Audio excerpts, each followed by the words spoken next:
Let's talk to Brendan O'Neill now. He's from Spiked Online, and I want to talk to you about the social media ban and big tech control. But I'd love to get your thoughts first, Brendan, on the issue of high-profile media people. Someone who would tweet, for instance, back in November, COVID-19 doesn't give a flying naughty word about Christmas. If we have to make compromises this year, so be it. We can still attend virtual church services and still have virtual meals with all the trimmings. The vaccines are coming fast. Let's save as many lives as possible until then. And then jetting off abroad. Now, I jetted off abroad over Christmas, but then I hadn't been calling for lockdown restrictions. And as far as I'm aware, the person who did jet off abroad and myself, well, I know for a fact, did so perfectly legal from tier 3. But what do you make of that? The hypocrisy of many in the political and media class who seem to think that it's other people who should obey the rules and not them. Oh, complete and utter hypocrites. And it's exactly as you say, Julia. They seem to think that the rules apply to the little people, the ordinary people, the plebs, but not to wonderful, important people like them. I mean, we've had the likes of Kay Burley, Piers Morgan, who people are referencing, the kind of people who've been up on their high horse for the past few months, pointing at co-idiots, criticizing any minister who breaks the rules or bends the rules or doesn't understand his own rules. And then they do these things that other people are not allowed to do. So stinking hypocrisy is how I would describe it. And it really demonstrates that this lockdown, some people seem to think it's a lockdown of ordinary people, but not important people like us. Yeah, I do wonder about this view. I do think it's very, very strange because, again, I think the lockdown massively affects, as we know, people who are at the lower incomes than far more than those who are. I've got a nice home, got a happy family. I'm able to come to work. My income's not been hit. Lucky old me. And there are millions upon millions of people whose lives have been absolutely devastated. Their livelihoods devastated. Children not getting a proper education right now. And this whole one rule for you, one rule for me thing, I really, really struggle with. Let's also talk about, I suppose that does impact in a way, one rule for you, one rule for me, in terms of freedom of speech. So many people, particularly those on the left, the so-called liberal left, are constantly saying they believe in freedom of speech, except when it's hate speech. But who decides what is hate speech and what is not? We saw Twitter, they've been censoring and actually suspending the Donald Trump Twitter account, for which he basically helped him get elected. Last week, they ended up banning him for good. He's now been banned from Facebook, he's probably been banned from TikTok. Who knows? He's been banned from every single possible social media outlet. Parler, the sort of right-wing version of Twitter, has actually been taken down completely. Lots of people saying, you know what, Donald Trump basically incited violence, incited an insurrection on Capitol Hill. If he hadn't done that, it wouldn't have happened. This is responsibility. This is the big tech companies taking responsibility for what goes out on their platforms, and that's a good thing. What would you say to that? I completely disagree. I think this is one of the dumbest things the left has done in a long time, to cheer on these unaccountable, unelected Silicon Valley billionaires as they block an actual sitting president of the United States from engaging with people online. That is a grotesque interference in the democratic process. It's a grotesque interference in freedom of speech.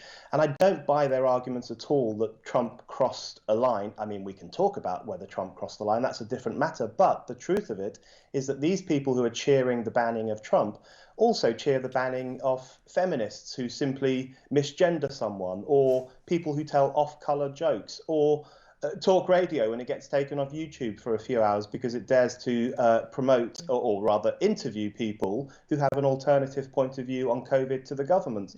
So they cheer on all those forms of social media censorship too. And they are on a hiding to nothing because they are empowering the Silicon Valley oligarchs to dictate what it is acceptable to say in the new public square. The internet is essentially the public square of the 21st century. This is where politics and public discussion happens. I think it is so stupid to allow those people to control what is said. Well, this is it. They're not accountable to us now. I mean, I would argue against censorship of free speech, except where it breaks the law, full stop. I think there's a very strong argument that some of the tweets that Donald Trump said, in recent weeks and recent months, do require perhaps some, fact checks. Do require certainly where if someone says, I'm going to kill you, or you should, armed insurrection on the Capitol Hill. Not that he wrote that. Those tweets should be taken down if they are in breach of the law. But laws are set by democratically accountable governments, parliaments, and legislative bodies, and that's very different, isn't it, from the self-appointed grey T-shirt wearers in Silicon Valley. It seems to me that a lot lot of people are very happy with censorship as long as it's done by the people who agree with them. But I thought there was a very interesting tweet. I mean, really, just it summed it up absolutely brilliantly. Konstantin Kissin, who's a comedian and host of the Trigger Pod, he sent out a tweet yesterday, which I thought was absolutely nailed it. He said there are only two kinds of people in the world right now. One, people who are celebrating their political opponents being purged from social media, and two, people who studied history. What do you make of that? Absolutely right. I mean, that is the lesson of history. If you cheer on censorship of people you hate, it will eventually come and bite you on the bum as well. I mean, that's what, as you unleash the logic of censorship, it just spreads and spreads, and it will eventually swallow up people on your side too. So that is the cretinous error that these people are making right now. I completely agree with your point about how Silicon Valley is essentially overriding national law. It's overriding democratically made laws. We have laws in this country. I happen to think they're a bit too censorious, but we have laws in this country which tell us there are some, we can say most things, but there are some things we can't say. But Silicon Valley overrides that, and it bans people from this really important public platform for saying things that are actually perfectly legal to say. So this is the situation we're at. We're in a situation of global. Goodness me, tech continues to defeat us. Oh, is it big tech? Is it a conspiracy? No, it isn't, folks. Hopefully we can, I think we got Brenda, we just got you back. Let me just move on from that, because the next issue I think we're going to be fighting, the next two big issues. One is when we get our freedoms back as max vaccination rolls out, and also, of course, as we hope that infections, I mean, the evidence from the Zoe app looks to like infections have actually peaked. Doesn't mean deaths have peaked from this winter, and we will in the next couple of weeks be seeing death rates going up. But of course, as we would, not saying COVID is not a big part of this, but as we would in any winter, deaths go up every single winter, guys. On average, about 2,000 deaths a day during the winter months, and more in some years, even without a nasty pandemic. And of course, this is now an endemic virus, as people like Sir Patrick Vallance, the chief scientific officer, was saying only in March in an interview I was looking at over the weekend, in which he was saying this will become an endemic virus, and we will see seasonal resurgences, something that I've been pointing out for many months. Again, seems to have been a complete surprise to the government and the NHS, who decided not to prepare. But we are seeing still restrictions on our lives. We're told they might go to the end of March. For some reason, also, apparently they will go all the way to May the 2nd, which is when we're due to have local elections, parliamentary elections for Scotland, assembly elections in Wales, local police and crime commissioners, London mayor, other mayors of other major cities as well facing election in England. We're told now, talk in Westminster, they're going to actually delay once again those local elections. Already been delayed for a whole year, could be delayed again. Is there any reason, any justification whatsoever for us not to be able to have a democratic election during May?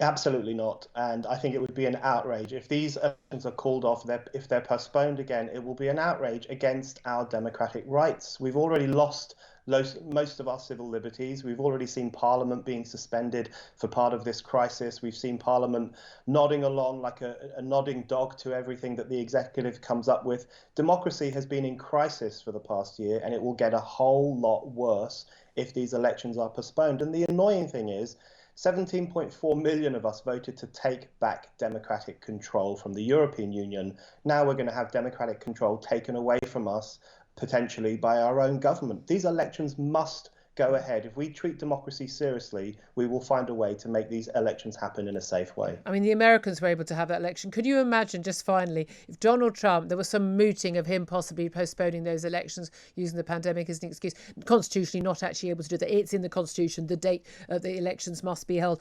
If Donald Trump had attempted to do that, do you think a lot of the people calling for the local elections to be cancelled right now would have sat by so quietly? Absolutely not. I mean, this is the double standards and the hypocrisy that we're talking about. If Trump had done that, it would have been talked about as fascism. You know, the new Hitler, look what he's doing to democracy in the American Republic. The same people who would have said that are saying that it's probably wise to call off the elections in the UK. The point is, we've got to be consistent in our principles. And one of the core principles of our society is that ordinary people must have the right to determine who is running society. That's why these elections in May have got to go ahead.